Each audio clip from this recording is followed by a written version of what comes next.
Hello and welcome to I'd Watch That with me, Ash Frith, and a beautiful guest who's coming. You know the format by now. You've seen the one episode that I put out. Basically, what I've done is I've put the 100 top films from IMDb into a randomizer. We press a button, we create some films, and our guest talks about those films as if they are real films. Let's see who we've got behind the curtain today. Please welcome, it's Ross Mcgrane. Hello, Ross. Hello, mate. I'm glad that... Can we confirm that we can hear Ross at this stage? Sam the King is hoovering. Probably not over the Hoover then. Probably not over the Hoover. We've had technical problems. So Ross is a broadcaster of some distinction. Ross is a stand-up comedian of some distinction. Ross is a gig promoter, comedy gig promoter of some distinction. And Ross is a friend. I am all of those things. Of some distinction. Ross is an acquaintance. It's an absolute pleasure to have you here, Ross. Thanks for having me, mate. Thanks for having me. So first thing I need to ask is, what kind of films do you like? Are you a film fan? No. No, I do love some films. There are some films that I love, but I am, much to my partner Holly's utter dismay, I find it really difficult to commit to a film because I feel like... because you're 12, aren't you? I forget. I often forget. I'm not 12. Maybe it is the Instagram, TikTok generation, but I don't know. It's not. I just feel genuinely mugged off if I've spent 2 hours watching a crap film, so I find it really difficult to... And I've known you for about 10 years now. I know you're a man who will take a 3-hour bath in the day. That's different altogether. That's your well-being. It's your... Yeah. Well, sit down and enjoy a lovely film, mate. Take the weight off. Relax. No, look, to be fair, sometimes Holly will just put the film on, and if I start watching it, I will enjoy it. But not without taking several breaks throughout. This is mad. And what's your favourite film then? Let's have that. Favourite ever film is probably Forrest Gump. Yeah, relate. I do. Relate. I do. Yeah. Hard relate, mate. No, that's the most wholesome film. I do like a good war film, and I like gangster films like Goodfellas and Casino and stuff like that. Saving Private Ryan's a great film as well. But Tom Hanks. I'm feeling a lot of Tom Hanks. There's a lot of Tom Hanks going on here. Yeah. I hope he remains. I'm just going to do this. He's fine. He's going to be fine. Metal Maggie, thank you for the follow. And I believe that I know that Metal Maggie because I think it's my mum. Because she likes metal and her name is Maggie. So I reckon that Metal Maggie could be my mum. I'm not saying it, but there's a lot to unpack here, mate. I mean, look, first of all, hilarious that she doesn't follow you already. Yeah. There's a lot to be said about that. Yeah. It's because I'm on, mate. She knew I was on. It's weird. All day she's saying, "What time you starting? How's Ross doing? When will Ross be on?" And all this kind of stuff. And yeah, we bonded once over a good bit of aluminium.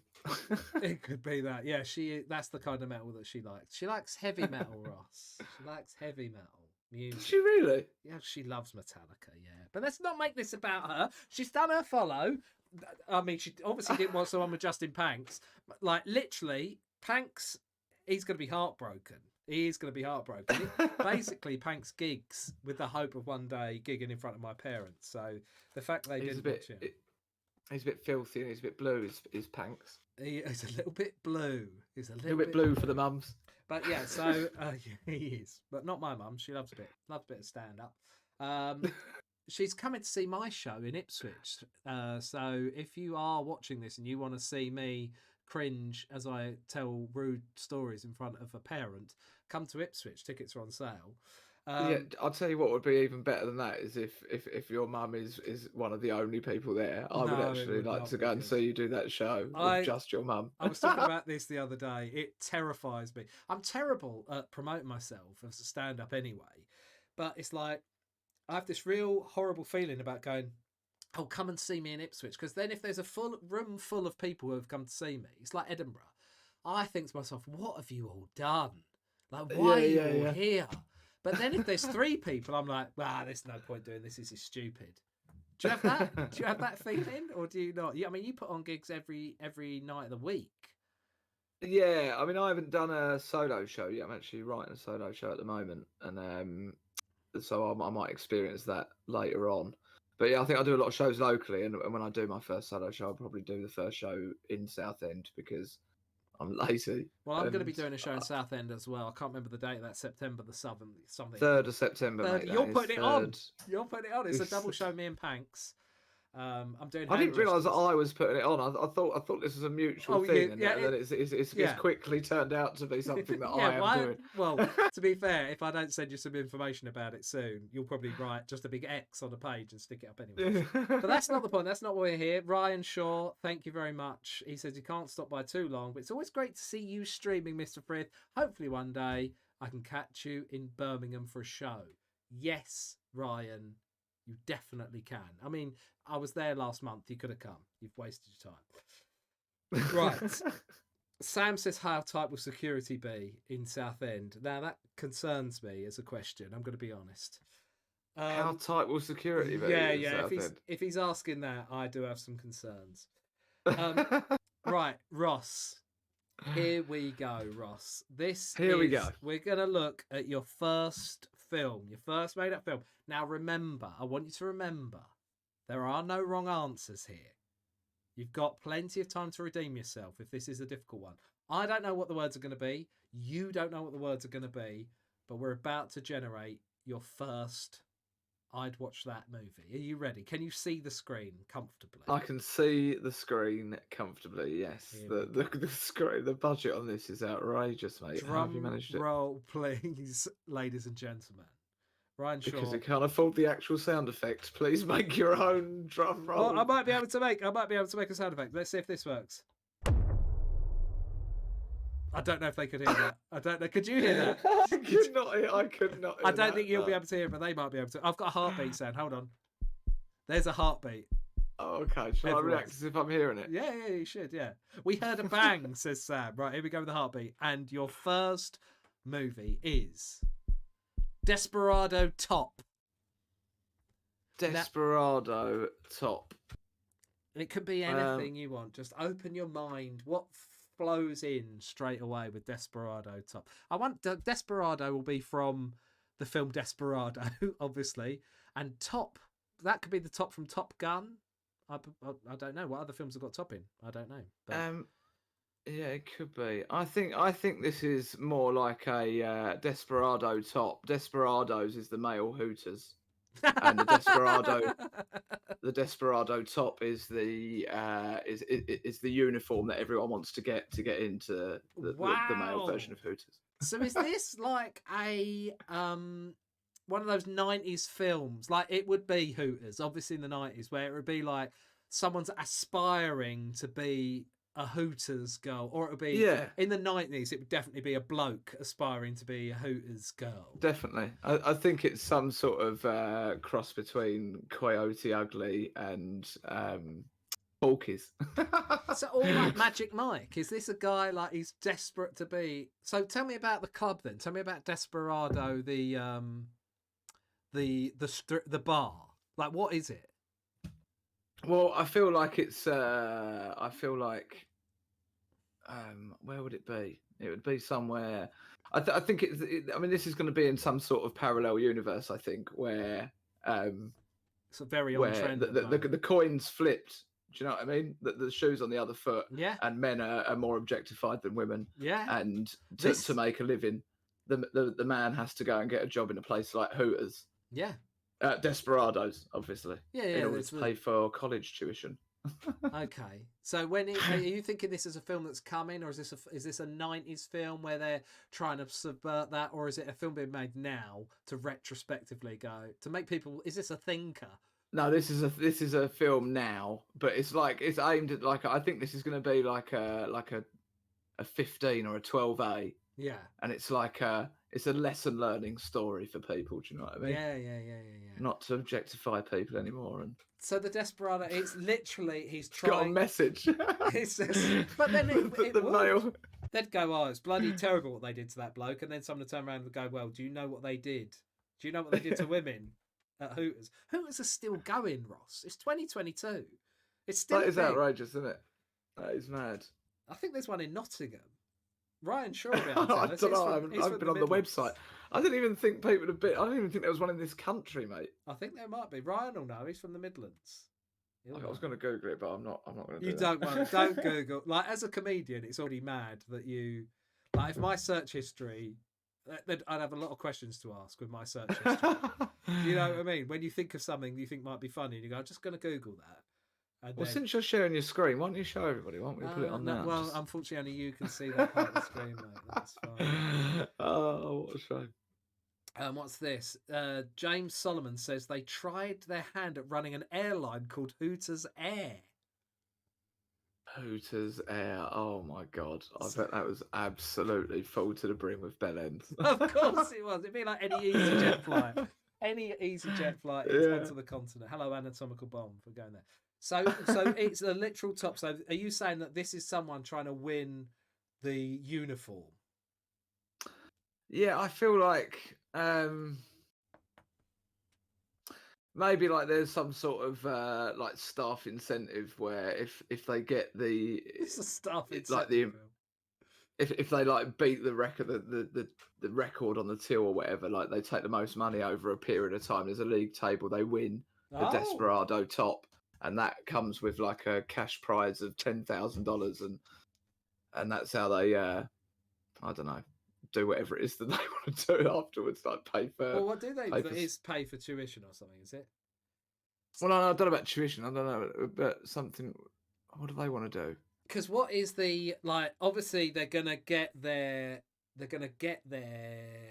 dream or whatever it is, but I don't imagine it's gonna be from doing stuff at the strip bar.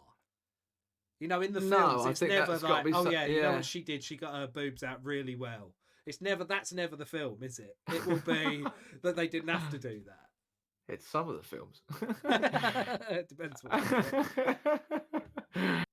Yeah. Okay. So how about this? How about the main protagonist initially sort of frowns on the Desperado's place, thinks, "Oh no, that's degrading. I'm not putting myself through that."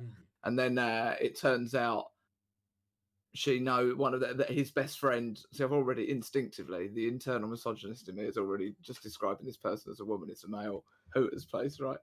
So the main protagonist initially looked down his nose. His friend convinces him to go in.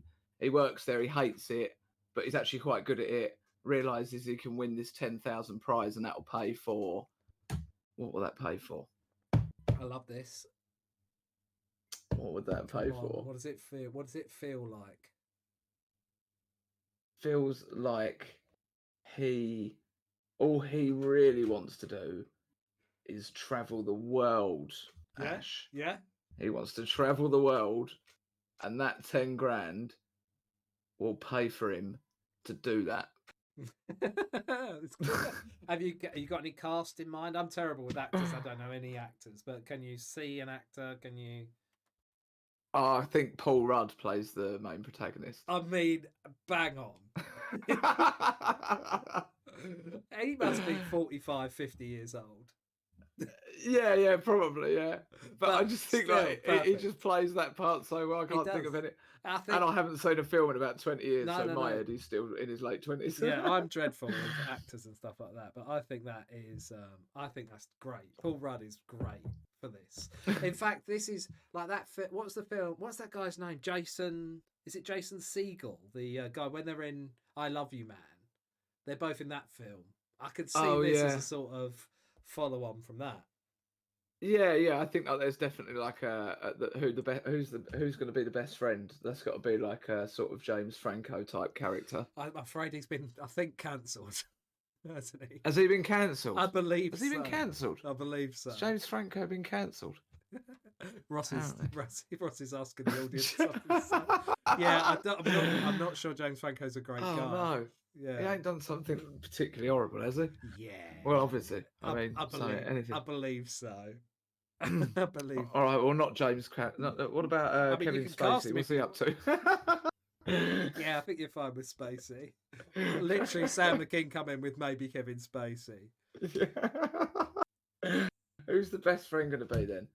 It's Maybe difficult. the best friend's like Trevor Noah. Oh, I mean, I genuinely, he's like, I think that's a great piece of casting. he's the young, kind of good-looking. He would like sort of take to that kind of role, and Paul Rudd is like the sensible friend. He's like, you're so boring all the time. He's like, I just want to travel the world, man. You know, I got my eyes on my goals. And then he manages it.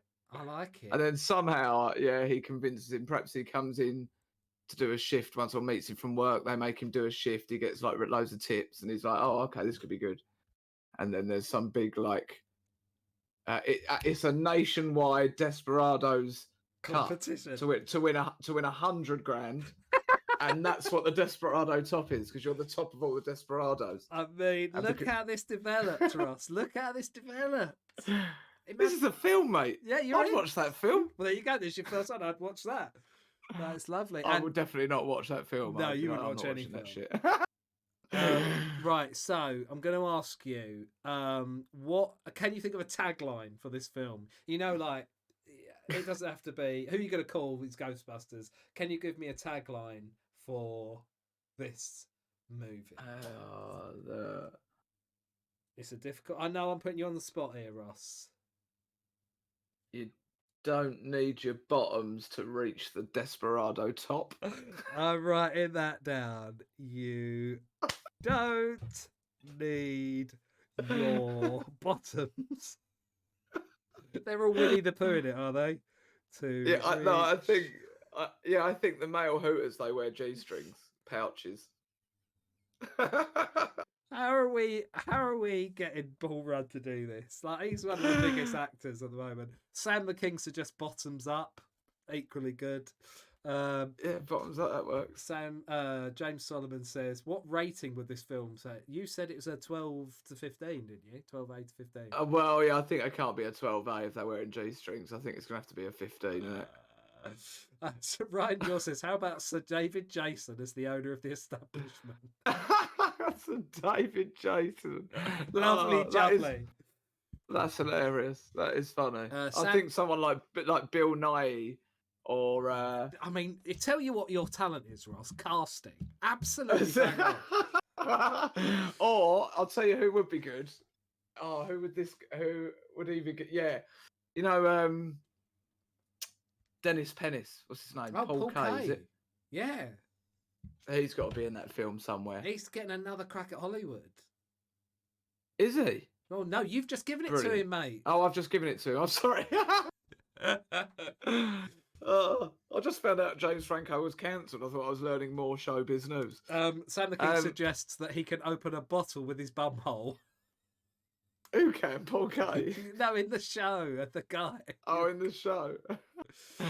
Okay. Yeah, I suppose he could, yeah. I love it. Well, that is Desperado top. I love it. You don't need your bottoms to reach the Desperado top. Absolutely love it. It's a strong start. It's a strong start. Right. Are you ready for your second movie, Ross Mcgrane? Yeah, film number 2. Let's do it. Here we go. Wick Bronx. So that is obviously the Wick from John Wick and the Bronx from a film with Bronx in the title. I don't know what that would be. The listeners and viewers Wick Bronx is about a really old family-owned candle making shop in the middle of the Bronx. And it's a really it's a heartwarming story about you know about struggle, you know, in you know, very serious topic. Is it set? So are we set back in like the, you know, when the Depression was? Is there gangsters involved? Is it them fending off the mob? Like they're like you are? No, I think they've been through that, but I think it starts at the end where it's like the shop's getting closed down because, you know, it's a candle shop. And No one wants them. no offense, no offense to anyone who might own a candle shop. You know what? I reckon we're but safe, mate. I reckon we're safe on Twitch in 2022. do you know what? No, this is so the candle shop, because there's a huge influx of people selling wax melt candles in the Bronx because of the low employment rates. So they all got like roped into these pyramid schemes selling wax melt candles. It's killed off the shop. The shop's been there for generations, and it's seen like, you know, it's survived gang warfare and all this stuff. But now, Wick Bronx is closing down for good, and it's the story of the family that owned Wick Bronx, who are the Wick family.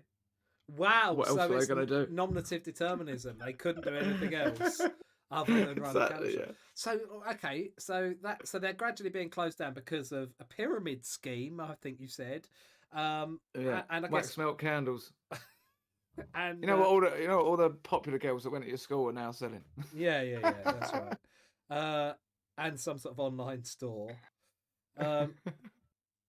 And so, okay, so what happens then? So what? It's not. Is it just going to end with them turning the sign round to closed, or is it like?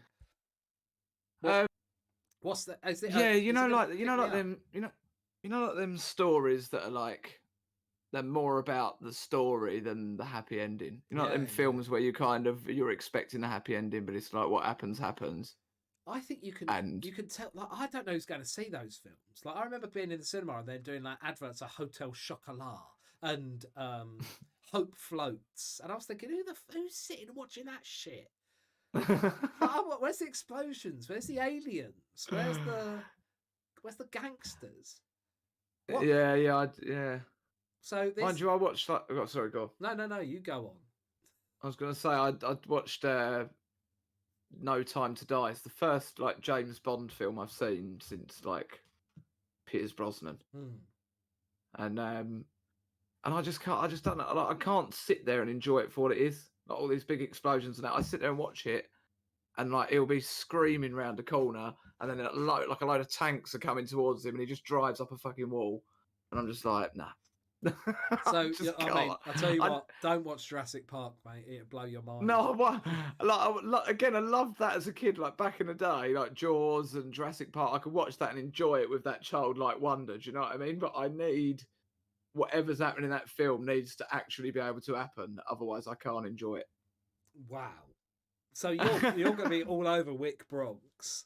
The story of Wick Bronx, a candle shop in the Bronx that's closing down due to the movement of retail to an online market. Yeah. Well, it's kind of like, this is more of like a drama, right? It's like a multi-generation drama from the opening of this Wick's Bronx shop to the closing. Yeah. And there'll be some action in it. Yeah, go on. Yeah, well, I mean, you know, it's going to have seen loads of gang warfare and stuff, and are you going to see that? Is it going to take you through the ages then? Is it going to be? It'll be like the old lady Wick, you know, telling the story to her grandkids about the shop. You know, look at these bullet holes here. You know, so it's like Titanic in that respect. There's an old lady telling the story of what happened. Yeah. Basically, yeah, sort of like the Titanic, that kind of vibe. Okay, so give me a sort of a pivotal scene. Like, sell this to me.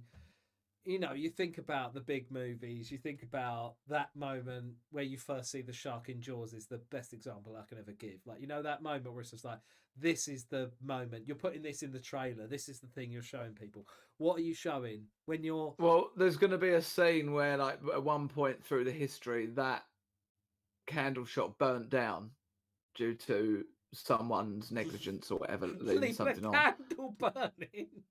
Leaving a candle burning, yeah. I mean, it's easily done in a candle shop, isn't it? It's the one thing.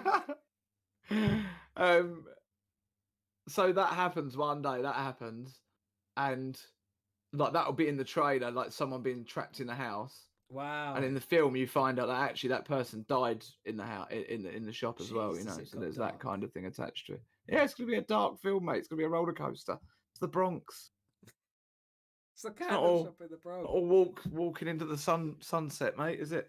I mean, that is. I mean, I could see it getting made.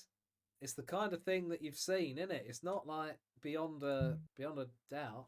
So what? I mean, again, I'm useless with actors. I don't know you putting in that. Have you got any? Have you got any ideas for that sort of thing? Have you seen faces? Is it a modern film? Is it being made now? Is it something you think is from the 80s or? No, I think this is probably something. Well, yeah, I mean, they could do. I don't know, really. I suppose because it's one of them films that span. No, I think it'd have to be made now because of the whole internet generation thing. Of course. So who would be in it? I think the owner, the grandpa owner is Forrest Whitaker. Oh, wow! I mean that was out of left field. I didn't see that coming. I think he's such a good actor, isn't he? And I think he plays that kind of wise, sort of, but also angry, old geezer. God, I don't know who to play his wife. I'm not very good with. It's very difficult. I don't know actors either. It'd be better if I was doing a film podcast and knew anything about films. James Solomon says the first Jurassic Park was epic. Sorry, I'm terrible at reading the messages. I should say that. So I will read messages that were about 5 minutes ago, and now we've moved on. Sam the King says they could start smuggling guns in the wax or something. James Solomon says, "What about wax guns? Maybe Tom Jones could sing the soundtrack, burning down the house." There you go. I mean, it wouldn't be a very touching moment, would it, when that happens? A very slow death by wax gun, says Sam. Michael Caine, Denzel Washington is suggested by Ryan. By Ryan Denzel would be a good one, wouldn't he? I think you need someone. You need some sort of rich corporate person that maybe the owner of the wax melt company, like the corporate that's driving her out of business is someone like Meryl Streep or something like that. Oh, really? Yeah, that's good. She's good. She is good for that. A lot of people suggesting Tom Hanks, but I think Meryl Streep. Tom Hanks, actually, yeah, he would be a good sort of villain in that scenario as well, actually, yeah. He's going about. And what about the mob boss? There we go. Right. Can you give me a tagline for Wick Bronx? Wick Bronx. Wick Bronx. It's very difficult. I know this is a difficult ask, but we do need to pin you down because we have to sell this film, and we're gonna, you've only got a few seconds of people's attention. We've spoken about that. What happens when the candle stops burning? What happens? I mean, you've said that like it's an expression that exists. Well, it will be after this film. Everyone will be saying it. It'll be like, What happens when the candle stops burning? Well, what does happen? Be on Urban Dictionary, mate. What does happen, Ross, when the candle stops burning? Well, you have to watch the film to find out. I'm not going to put spoilers on here, mate, am I? Right, Ryan Shaw, how about having Denzel's character die in the fire and then you end up caring about the family more as they try to put food on the table? The slogan could be, good. Whatever lights your candle. Whatever lights your... I don't know if that's an expression. I don't think that's an expression. Whatever lights your candle. Whatever lights your candle. Okay. Wick Bronx. Well done, Ross. That was another lovely one for you there. Thanks, mate. Here we go. You ready for your third film? Third film, let's do it. Action Cop. There you go. Action Cop. That feels, that could be on the nose, that one, or you can do what you like with Action Cop. Pitch me Action Cop. Action Cop. Like, first thing I'll ask is, right, because this sounds like it could have been an A-list film from the 80s or 90s. Yeah, it does. I mean, Action Cop is it that, or is it like, is it now? Is it a parody of that? Is it now a bad version of that. You know, like Bruce Willis has made a load of films in like, I know he's retired now, but he made a load of films that were basically called Action Cop that were Yeah, because he couldn't yeah. do anything else. But you tell me, That what's was Action? the synopsis of every film that he was in, Yeah, basically, wasn't it? this is almost Die Hard. Please give it a watch.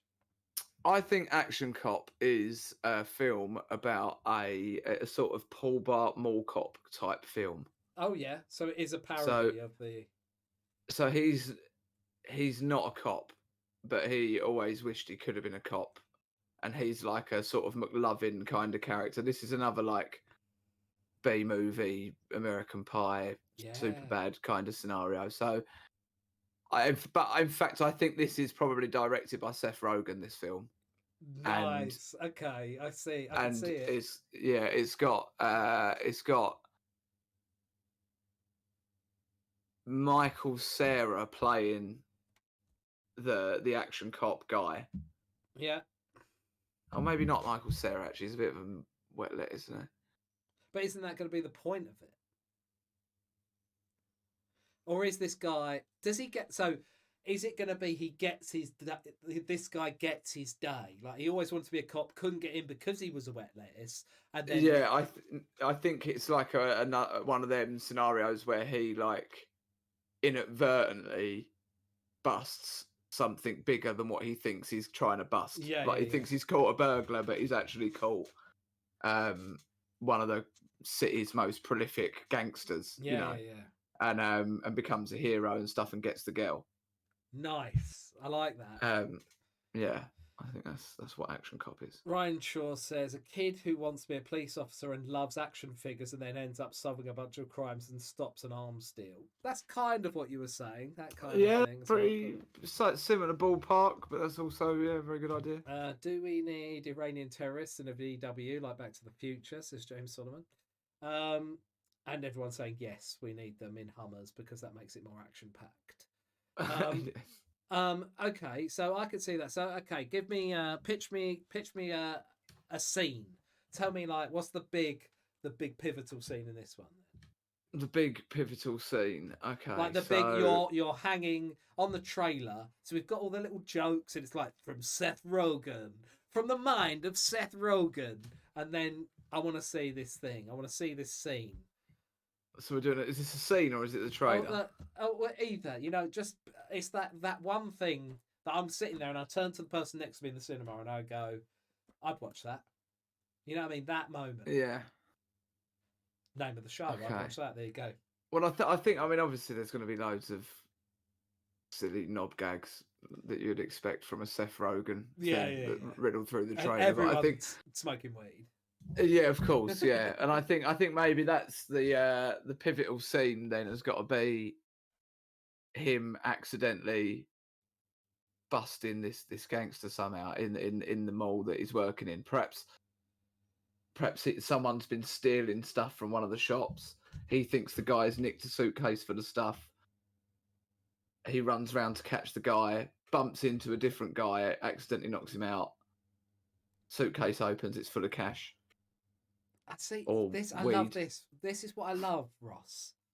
I see your mind beginning to develop this film, just like the other films. I've suddenly seen something click in your mind. You start visualizing this film. I love the way that it's now a suitcase full of weed.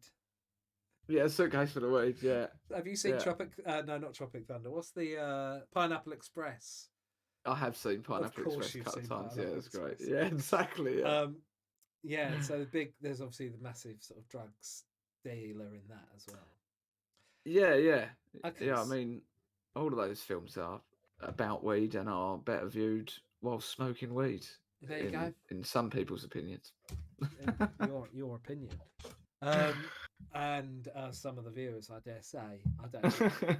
I'm clean. Twitch mates, all of the viewers, come on. Me, I'm very, very clean living, good boy. Okay. Yeah, but you can't be smoking in your child's bedroom, can you? Yeah, it does look like my child's bedroom. But he uses this room. This is as much his room as it is mine. So it's great. It's great. As long as he's not doing it, that would be bad. If I come in here and he said, "Well, Ross said." What's in the Yoshi egg? Oh, that's just the light that isn't on. That is. Oh, okay. There you go. See, I should have turned it on. You're quite right. Yeah. Honky Tonk says knob gags are hilarious. I'd watch that. There you go. So you've got viewers just by saying there's knob gag. Exactly. Everyone loves a knob gag, mate. It's accessible, isn't it? Okay, so Ross, you know what I'm going to ask? Can I have your tagline for Action? Action cop. I'm going to ask you a follow-up question for you to think about as well on this one. Who's doing the theme song? You're a radio presenter, Ross. So music. Lil Nas X, 100%. Lil Nas X. He does the theme tune. I think like Old Town Road, that sort of thing would work with this, wouldn't it? And Ross works on Radio Essex, so he knows a bit about Lil Nas X. Can't even say it. The strap line would be, what would it be? It's a tough question.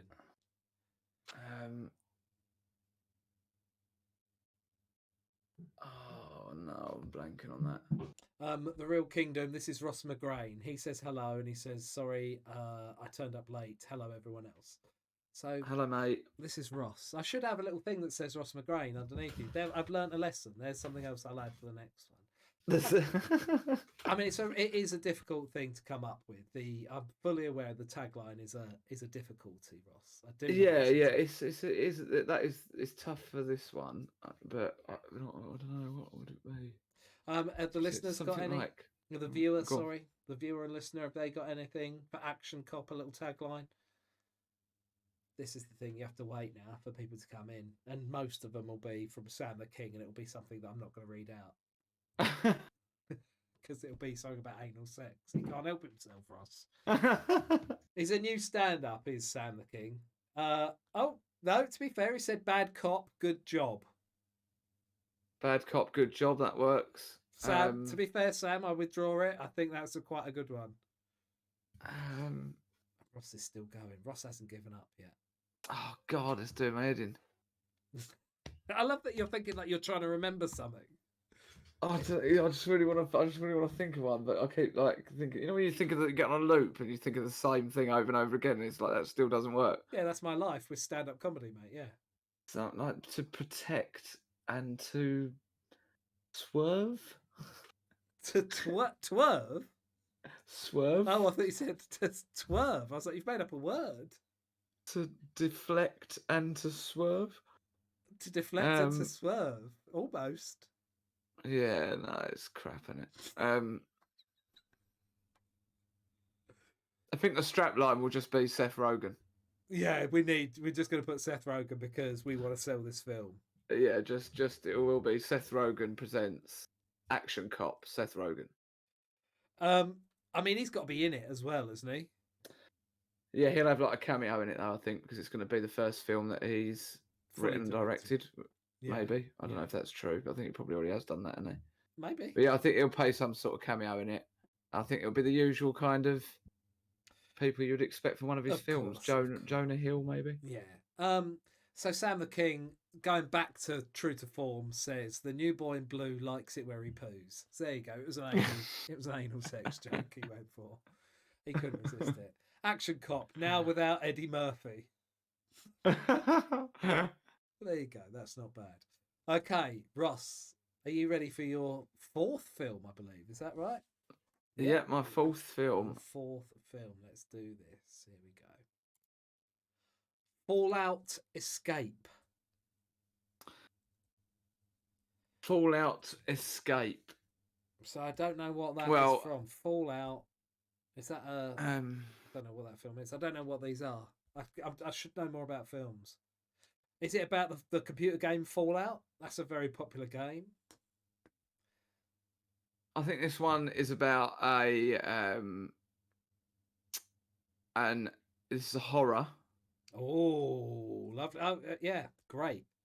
It's set in an escape room called Fallout Escape. Oh, I like it. I mean, that's a brilliant idea for a horror film. You could do it low budget 'cause it's in one room. Yeah. Set in an escape room, they could die in horrible ways. They've got to get out. It's a bit like Yeah. Saw, isn't it? But Yeah, I think that's it. I think it's like they somehow get they like sign up for this thing, and it's like supposed to be the scariest escape room in the world or whatever, and it's like in the middle of the woods, and it's like a abandoned, like, well, not abandoned, but like an old house or something, and they get someone greet them, everything's normal, and then when they go in and the door locks, shit starts to get real. this again, sometimes I see it in your eyes where you go, "Yes, I've got this. This is it." So, and it's a murderous escape room set up by an evil person. How many people are we talking? We're talking teenagers. We're talking. Yeah, I think for like, for a good like 90-minute film, you need about 11 teenagers, didn't you, or something like that? Yeah. They all cocky, going in all the different personalities, cockily going into this. Yeah. Yeah, exactly. Yeah. Okay, so what is the theme of the escape room? What are they? Is it the log cabin escape room? Well, I think because it's called the Fallout Escape Room, I think it's got to have something to do with sort of post-apocalypse. Yeah, nuclear bunkery type thing. Yeah, nuclear bunker vibes. So I think it's got something to do with that, and there's like different rooms that they unlock each room at a time maybe to get through all the rooms, and then I'm sure this is probably a horror film that's been done before. No, I love it. I genuinely think it's a great idea. Whether it has or hasn't been done, I think it should have been. So, but I guess they are all going, like, there'll be people going, "Oh, what's the point? We're all going to die. He's going to kill us anyway." And they're like, "No, we've got to get to the end. We've got to get to the end." Yeah, exactly. And there'll be like a couple in it where one of them dies, chooses himself over the other one, and all the usual shenanigans that you'd expect from a horror film. So 11 teenagers go in. Who's coming out the other end? None of them. None of them. Not even one. Not even one of them, mate. It's the bleakest horror film you'll ever watch in your life. All die. Does one of them think they're about to make it out? Of course, right at the end. Right at the end. When the sun is shining and one of them's just escaped. And then something terrible happens behind them. Horrific manner, yeah. Yeah, something terrible behind them. They don't see it. They're like, "Oh my God, I'm out." And then you just see something and it cuts to black. Roll credits. Yeah, that's it, yeah. I mean, ready for the sequel. That is bleak as fuck. Isn't it just, yeah? I love it. I think that's a great idea. How are you killing them? Give me a couple of deaths. Oh my God. Okay, so the first one, there's like a puzzle in the room where you've got various pipes that you've got to kind of put the pieces in to connect all the pipes together. Yes. The pipes are from like a pressure thing, basically hot steam, scalding hot steam. Horrible, mate. Yeah, and I think someone's just sent a steaming pipe to the chest. Yeah, I think they've got to like go into like a cubicle in the room and do the thing on a time limit before the time runs out, and if they don't get it right in time, then the whole thing just blasts them with golden hot steam. Someone said, "Let off some steam." Yeah, exactly. Yeah. Okay, so I presume they hear a voice of the bad guy or the bad. Yeah, person. It's the voice of Peter Dixon. From the X Factor. Yeah, from the X Factor. Yeah. Can you do a Peter Dixon impression? Rachel Adadeji. So give me a line. Give me a line from the film. Peter Dixon. I mean, I'm not worried about it. If I'm going into an escape room where I'm going to be dead and it's Peter Dixon doing the voice, I'm feeling quite calm about things, I think. Yeah. I don't know. It can't be fucking Peter Dixon, can it? Enter the steam room. Move the pipes or reach your doom. Who's it going to be? Who's got the great voice for this? Andy Serkis is pretty good at voice, isn't he? Oh, yes. He can be scary as well. Yeah. I reckon you could let him or someone like Benedict Cumberbatch run with that. Benedict Cumberbatch or Andy Serkis. Writing Benedict down. I'm gonna spell his name right. Cummy Dick Bendy Band. And do you ever see them?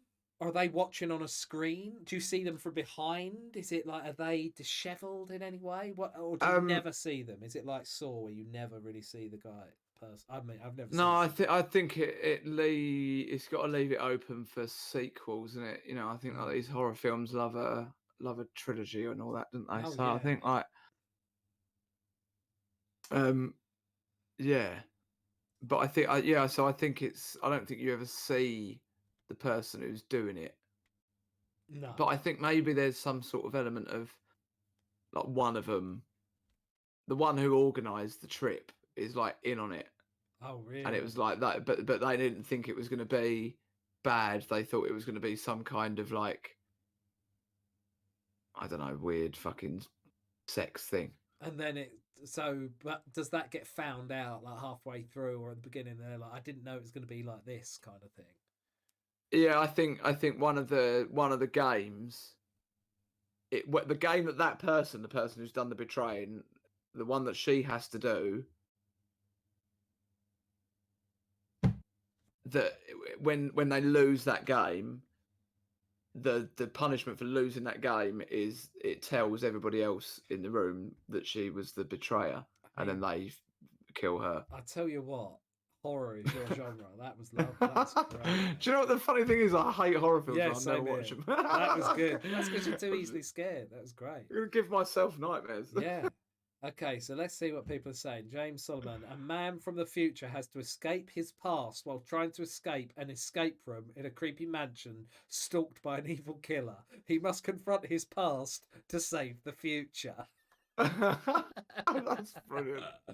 Right, Ryan says that would work as a horror, having them trying to escape, but the creatures from the wasteland have been released on the vault dwellers to see who can survive and who is worthy of life outside the vault.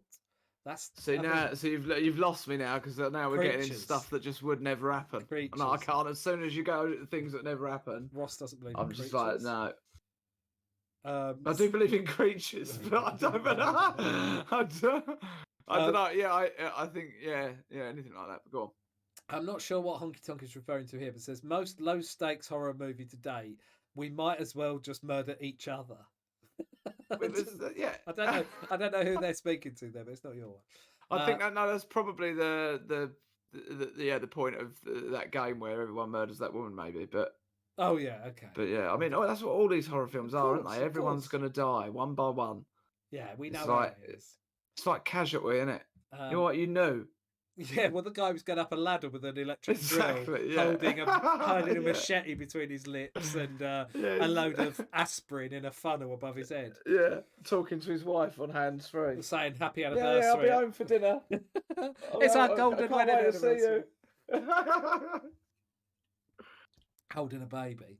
The Real King Doom says, base it on the game. Bunch of the people living in a vault. Then Deathclaw gets in. I don't know what that is. Bunch of utterly helpless people used to having machines do everything for them. Now trying to fight an 18-foot tall thing like the Hulk. Fucked a Godzilla. Also, it has chameleon powers and can mimic voices like the Fallout Bible. Wow. So that does scare me. That whole mimicking voice thing. It's like, Daddy, this has also gone from like low budget to like very, very, very high budget. It is low budget. So set me a budget then. How much are you spending? Yeah, I think this is. I mean, I don't know how much films cost, but I reckon this one's been done on like a sort of 70 grand budget or something. Oh, it's like the Blair Witch type budget. It's like I think it's been done. It was initially created as a short film. And it entered all the film festivals, and then it got a little bit of funding, so the whole film was done on maybe like 150 grand, but the initial. You know what? Yeah. I genuinely think, I think if it hasn't been done, escape room type horror, that's got to be massive. Like, because you could knock that out. That's great. Anyone could make that. That's a great idea. Yeah, well, let's do it. Let's do it. We can do that easily. Right. What have we got else? Honky Tonk said board game night gone wrong.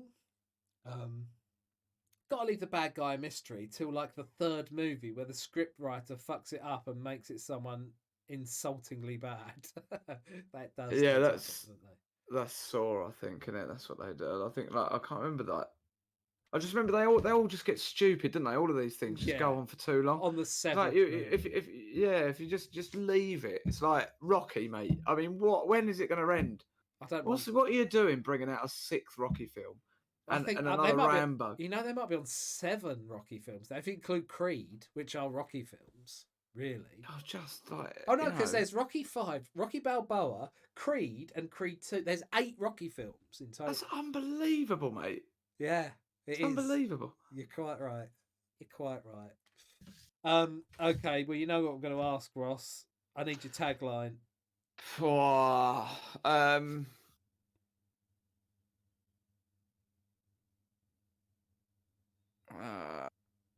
Fallout Escape. It's difficult. This is where Ross really has to work. This is where he's earning his massive fee for doing this. Taglines. Imagine you're in the pitch meeting. They go, "Come on, Ross, give us a tagline." Yeah, I mean, I probably would have written it. No. By then, I think. Right, Ross. I've known you 10 years. No, you wouldn't have. Think about you're probably right. Absolutely winged it. Like in actual fact, tagline, in this situation, right? What's happened is you've stumbled into the wrong room and you're still pitching films to a film executive. Because I've known you long enough to know that you would blag your way around that and walk out of here with a 5-movie deal. And you phoned me up and went, "Oh, right, seriously, I've somehow got to make 5 films." Fallout Escape. The no escape room. I mean, there you go.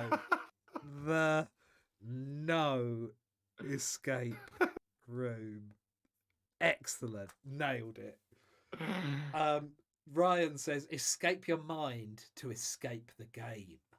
That's a good line. Oh, that's a good one. I mean, yeah. The no escape room is bang on, mate. Absolutely bang on. People are saying brilliant. People are well happy with it. Right, let's go. Next one. Your 5th movie, your penultimate movie. Okay, here we go. Okay, here we go. Some just Real Kingdom says tagline should be something clever where the escape room is called Fallout, but like, can you escape the fallout from killing people by mistake? I mean, that's not a very good tagline, The Real Kingdom, I'm afraid. That's too wordy. It's a pretty long old tagline, that. Yeah. Have to get the old big posters out. Right, here we go for your penultimate. Crank Siege. I think that's a good one. That feels like a good title. Crank Siege. Crank Siege? Yeah. Sounds like what I do when I come home pissed at 4 o'clock in the morning. Oh, no. Oh, no. Oh, sorry, Ash's mum. Jesus. Oh, Christ. She's not still watching, mate. No chance. Crank Siege is a... I know you've got a hot tub now. I don't want to think about it. Crank Siege is a film about... Oh, I had something then and I've just lost it. No, it's all right. Come on. No, I've got it. It's a film about a band. It's a metal band. And it's all focuses around a Battle of the Bands competition, your classic sort of band movie somewhere. Trying to win my mum back over. Yeah, basically, yeah. No, it didn't. It was inspired by your mum, though, being a metal fan. Yeah. And Crank Siege, I thought that sounds like a heavy metal band, doesn't it? It does. It really does, yeah. Crank Siege. So I think it's a comedy. It's a 12 or a 12A, and it's like somewhere a cross between Spinal Tap and School of Rock. Oh, really? Nice. Okay, so maybe not Spinal Tap. That's more Fly on the Wall, isn't it? This is your movie, mate. Yeah. You got this. No, I think it is like, typical sort of American heavy metal thing. And I think like, the lead singer is like a really kind of timid, person who you know maybe gets picked on a bit, is a bit Hang of on, a nerd. is Michael Cera getting another call up to one of your movies? Is there something going on? But I think they like, you know, they can do that heavy metal screaming noise that happens. How old are you? I The don't know. heavy metal screaming noise. Oh, it's just a noise, isn't it? Come on. Like, you mean singing, yeah? It's not singing, is it? Heavy metal. That's not singing. Come on. Oh my god. Come on, mate. Think of the demographic. Oh, okay. Well, I'm sure it's great. Okay, so they're going to a battle of the bands. Talk me through it. What's making this a movie?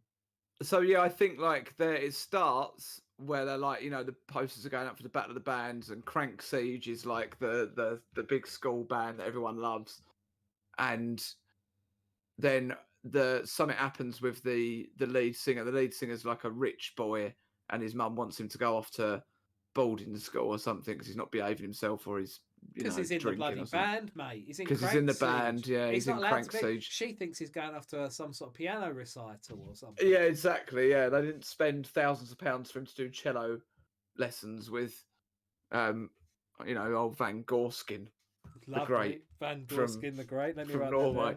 that down. Who's playing Van Gorskin the Great? Van Gorskin the Great is played by John Cleese. I don't know where you pulled it from. Good. John Cleese. Okay, and he's playing a Dutch cellist. Yeah, he is. Yeah. Amazing. Absolutely amazing.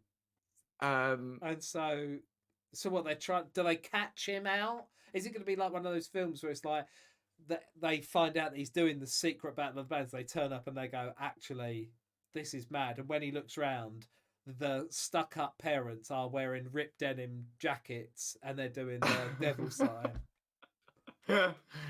Yeah, no, I don't know. I don't know whether he comes back in it at all. I think he's like, I think he falls out with the band and is like, you know, screw this, we're not going anywhere anyway, we're not going to win, you know, I'm going off to wherever it is they're going, they're going to go move away with his parents. Off with Van Gorskin the Great. Yeah, but now, so they need to fight, they either need to quit the band or find another lead singer.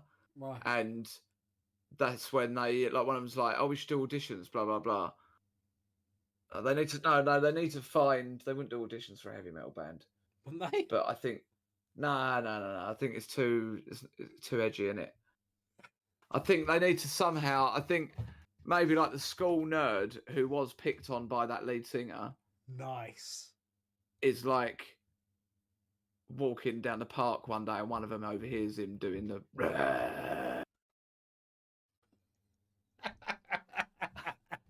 I didn't know you could do it. Well, lovely. I don't know, is that it? I don't know. Yeah, that was it. Bang on, mate. Absolutely bang on. And so they sign him up based on him in the park doing that. Yeah, so I think they're like, one of them comes back, it's like, you know, hear me out. So-and-so, oh, you know. Go on, name him. Dwayne. Fucking hell. Dwayne has actually got a pretty good wail on him. And they're like, Dwayne, are you sure? Don't be an idiot. Dwayne's a nerd. And they're like...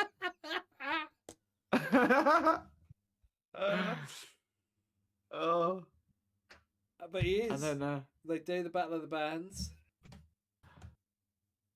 So I think like they end up getting him to he gets to sing in front of the rest of the band. They're like, okay, you're in, and then you know, and then it's a story. Then going to the Battle of the Bands, and then maybe right before the end they almost lose, and what happens? Something's got to happen. There's got to be some sort of low point, isn't there? It does, mate. You've got this now. You know how to make films. So I think yes, the low point is. Can I suggest something? The posh boy who left has joined another band and turns up. And he's like, oh my God, you've got Dwayne.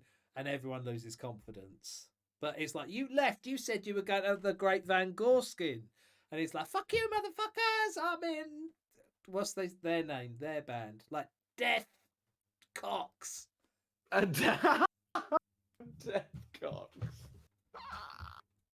And Death then Cox, and yeah. then they're like, well, there's no way we can win. And then Dwayne goes, I got this. Yeah. That's the impression. That's what they do. That's what they do. That's what they do. Yeah, Right. and he does some Mongolian throat singing. Oh, really? It's like it's something he's learned. He's a geek, but he's been studying the art of the Mongolian throat singing. Yeah, or maybe there's like one of the members of the band who plays the thing is actually like, you know, he's one of them comic characters that don't really say a word the whole thing, This is lovely. and it turns out he's like a Mongolian throat singer, and then like he does like these Absolutely. harmonies, and he's absolutely going off. Love it. Absolutely. This love is it. great. We're celebrating someone's culture. Yeah. Love that. Love it. Right. Okay, so give me right, can I have a budget? Is it like is this a big film? This is a Yeah, this is a big one. This is a big film. I think. Yeah, I think this is. It's not coming out for another 10 years. really? Yeah, and I think when it comes out, it will be the first film that Johnny Depp does again. In 10 years' time, Johnny Depp's back in. Is he back in already? Has he not been cancelled? I'd be No, surprised if he does a film again, is he? I don't know. I don't know where he stands now. It's weird, isn't it, with him? Yeah, I mean, I think things come out in that trial that didn't, you know, neither of them come off good, did they, really? I don't think so. I don't think I anyone mean, he came won, off better, don't get me wrong. but I don't but think anyone won. I don't think anyone apart won, from the no. £10 million that he did win. Yeah, the ball that he is yet to get. But yeah, I think the real winners was the media. Was YouTube. Yeah, definitely. Okay, and I'm going to ask for a tagline. Can I suggest? So Sam the King has come up with what I think is another great one, Sam, that isn't about bums, and it says the Battle of the Band. The Battle of the Band. That is great. That's going to take some topping, actually. It really is.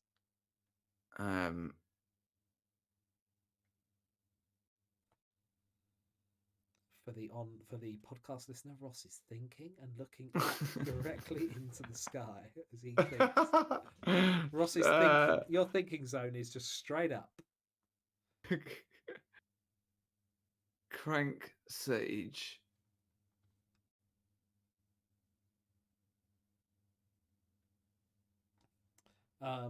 Sam also says boarding schooled, but I think the guy who goes off to boarding school loses in the end. Yeah. I'll read some comments while you have a little think about it. Yeah, okay. Ryan says, I was gonna say I could imagine 50 Cent being in a movie called Crank Siege, but the heavy metal side just killed that. Yeah, that'll do it. Gordy Glasgow says there's a similar film on Netflix called Metal Lords, and Rob Halford and Tom Morello turn up. I don't know who those people are, but might be worth it. If you got Netflix, see the film that inspired Crank Siege. Did Disney kick him out of the next Pirates of the Caribbean film? That's going back to Johnny Depp. No idea. We proved that we don't know anything about that. Yeah, no, I think they did. I think they were doing that anyway, weren't they? I think they'd already done it actually because of the whole Amber Heard email. I think that was one of the.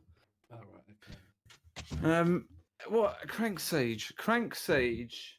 Ryan Shaw says, if you had one shot or one opportunity, would you capture it or let it slip? I think that might have been done already. That one.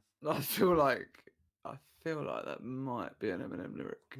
Might, but I can't be certain. It's good though. Crank Siege, where the music is the real winner. Hold on, that just sounds like a Radio Essex tagline. No, it doesn't. It does. You're listening to Ross Mcgrane on Radio Essex, where music is the real winner. Radio Essex. Crank Siege, Battle of the Mans. Okay, we're gonna go with Sam's Battle of the Band. Yeah, I think that's really good. I Yeah, couldn't he top did that. well. Really. He did so well. Crank up the volume, says James Solomon. That's quite Crank up the good. volume. That's pretty good. They used the slogan in 8 Mile. Just had to throw it in there. Oh yeah, we know, Ryan. You hadn't slipped it past us. Ryan just confirming it was an Eminem lyric. There's Matty Ads. Matty Ads says yo. Hello, Matt. Matt, yeah, it's arriving at the end. Yeah, Hello, well mate. done, Matt. Nice well to see done. you. Rob Thank you for your Halford support. is the original Judas Priest singer. Oh, right, okay. And Tom Morello is Rage Against the Machine's guitarist. We should know that. I don't know that though. Right. Here we go. Are you Guy from the talent thing you used to do on the radio? I mean, I don't think you ever did no, it wouldn't have worked, Sam, if Ross was on the phony talent thing, because he's one of the presenters of the breakfast show. So I think people might have noticed that we were calling in our mates if one of them was Yeah.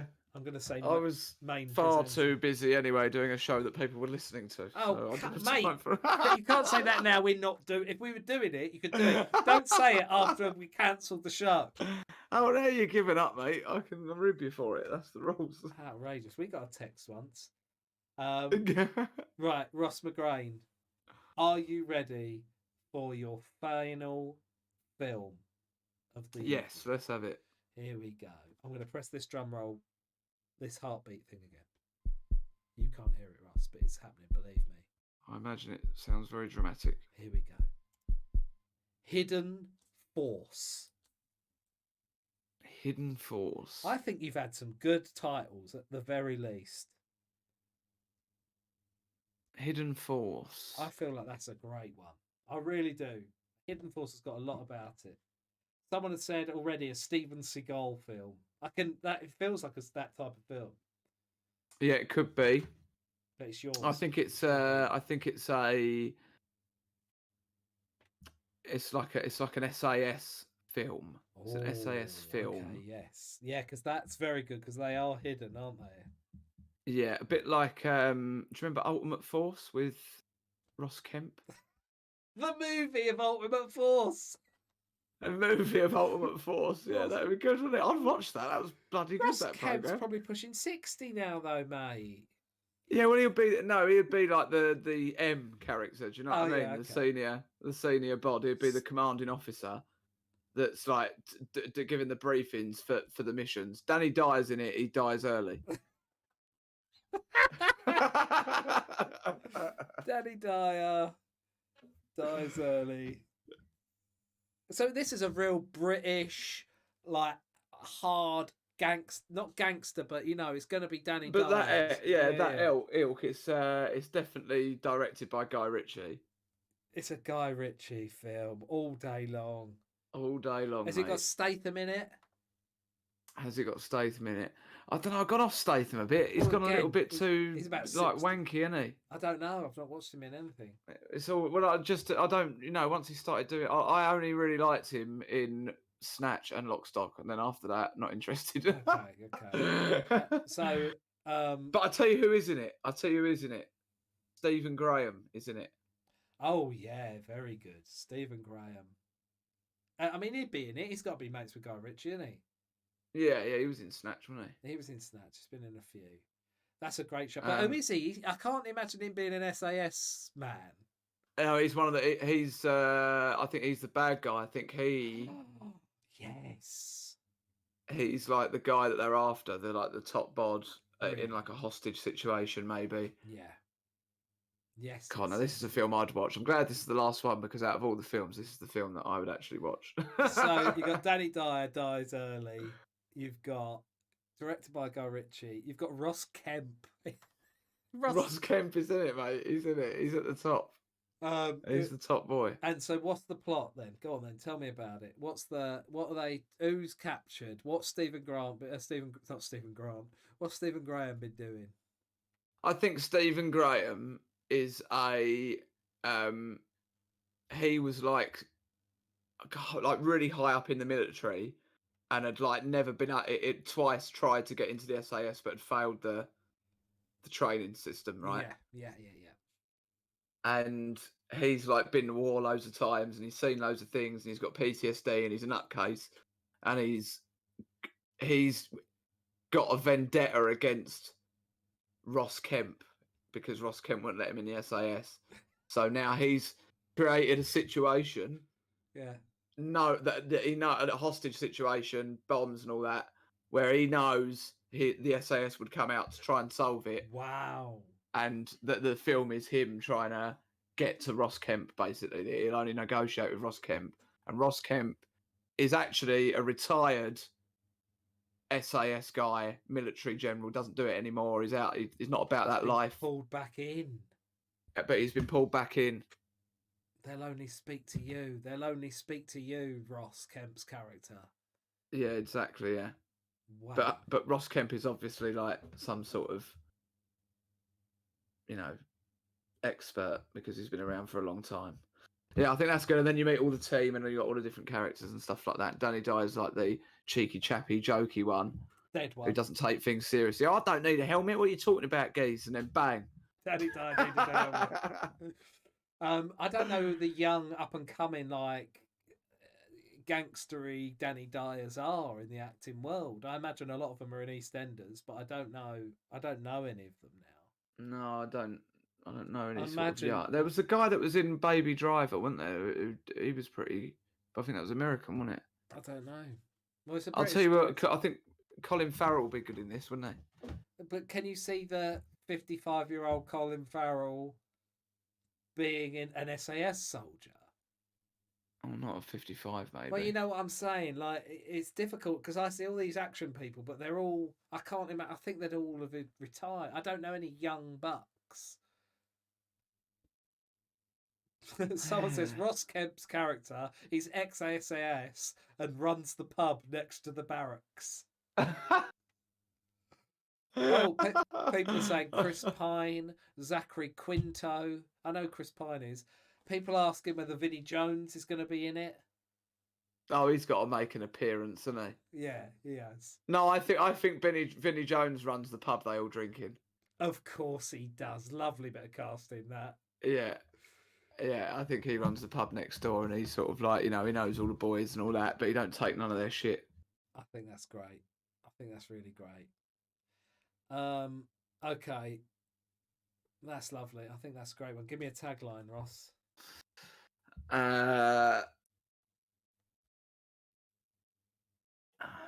Hidden False. Hidden False. Your. Am I right in your? James Solomon says, "Now you see me, now you don't." Lovely. That's good. Yeah, that's very good. Hidden False. This is your kryptonite, this bit, the thinking of the tagline. It really is. This does me this. You got this. Come on.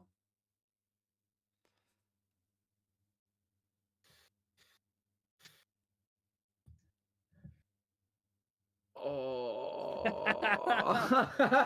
viewers, keep them coming. If you're viewing, keep it. Oh, got it. Hidden False. Yeah. Who dares dies.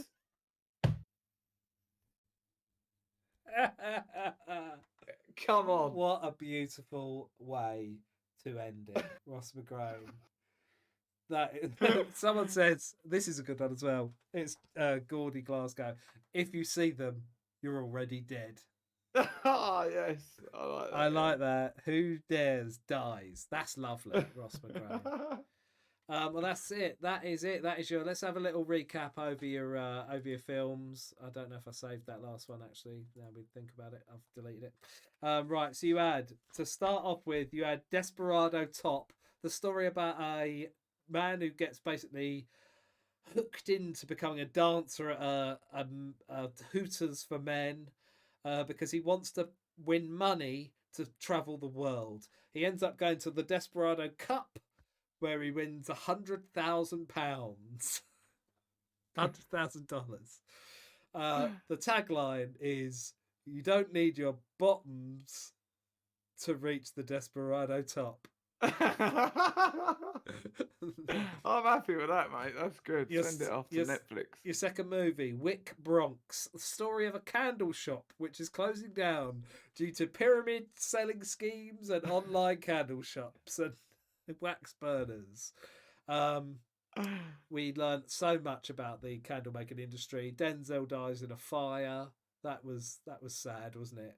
Yeah, this is a drama. This is like a period drama. It was hard hitting, and the tagline for that film was "What happens when the candle stops burning?" Right. Okay. Then your next film. I've dropped the piece of paper. Was Action Cop. And it's about a cop, someone who never made it as a cop, who finally gets to become a cop. They're working in, you were saying, maybe malls and things like that, and they have the opportunity, and then they sort of stumble into. It's directed by Seth Rogen. That's it, yeah. And he stumbles into a massive drugs bust, potentially Michael Cera, you were saying. Yeah. And there was no tagline. You just said all it's going to say is Seth Rogen presents. Music by Lil Nas X. Then we move over to Fallout Escape, which for me, Ross, is the best one you come up with. I'm going to be honest. I'm putting it out there because I could see this being a real thing. Fallout Escape. A horror set in an escape room, which was in a cabin in the woods, in the scariest escape room ever. A team of 11 teenagers go in. Little do they know they've been set up by one of their friends, and none come out. You hear the voice of Andy Serkis, potentially Benedict Cumberbatch. It's a low-budget short that made such an impact at the film festivals. It got catapulted into the big screen with a big budget. And the tagline, and you outdid yourself here, mate, was "The No Escape Room." Lovely. Here we go with your fifth film was called Crank Siege. Metal band called Crank Siege are in a battle of the bands. It's a comedy. It's a 12A. When the lead singer of the band is forced to leave to go to the Van Gorshen the Great cello teacher in Holland, played by John Cleese. Of course. They have to hire dweeb and nerd who's been picked on by the band leader, Dwayne. Yes. Who they hear doing that noise heavy metal people do in the park. Where it turns out he's amazing. At the Battle of the Bands, the lead singer of the previous lead singer turns back up. He's joined another band. They think they're going to lose, but one of the members of the band can do some Mongolian throat singing. He pulls it round. They end up winning. And your tagline, Johnny Depp's in this film as well, back in the film. This is big return. And the tagline is, "Where the music is the real winner." Yeah. And your final film was Hidden Force, the SAS movie directed by Guy Ritchie, starring Ross Kemp, Danny Dyer, who dies very early on, Vinnie Jones, and Stephen Graham. Stephen Graham, disgruntled and not being allowed into the SAS. He sets up basically a way of getting at Ross Kemp and killing him and his men, pulling Ross Kemp out of retirement. We presume that Ross Kemp wins in the end. I presume Stephen. Yeah, I think there's got to be a big standoff at the end, and I think it's it ends up. Yeah, with like Ross Kemp's about to get shot in the head by Stephen Graham, and then Vinnie Jones just pops out of nowhere with his Desert Eagle .50. Like, bang, yeah, just jumps up and butts him, breaks his nose, and he says, "Who dares dies." Yes, that is your tagline. Ross Mcgrane, thank you so much for being a guest on my show. My pleasure. Thanks for having me. People will want to find you, Ross. Where can they find you, please? I'm on all the social media. The Ross Mcgrane on Instagram. Ross Mcgrane comedy on everything else. And you gig all over the country, don't you? I do gig all over the country, well, the southeast, unless there's a budget. No, yeah, I'm gigging all over the place. But Little Smash Comedy on Facebook as well. If you're in the Essex area, I run gigs around town. You can see me on those Some or of the listen to me. best gigs. The Alex in Southend is a brilliant new material night. Thanks, mate. There's going to be loads of people who, well, they're going to be coming. Loads of people are going to be coming to get a little taster in September. But if you're ever in Southend, go to Ross's gigs. They are genuinely brilliant. Thanks, Ross, mate. thank you very much for being there. Viewers, I'm now going to cut away from Ross so he doesn't have to just stare at my face while I do this. We can go and raid someone else. Thank you all for being there, viewer, for the second episode of I've Watched That. Thank you for the listeners. Let's see who is available. It's Kim Justice. Let's go and raid Kim. Thank you all so much for being there. Get in touch with me, Ashfrith on Twitter, if you've enjoyed the show, which I'm sure you have. Rossi's fantastic value, isn't he? So here we go. We're raiding Kim Justice. Send my regards. Thank you all for being there. And let me know if you'd watch any of those films. I would love to know. Thank you.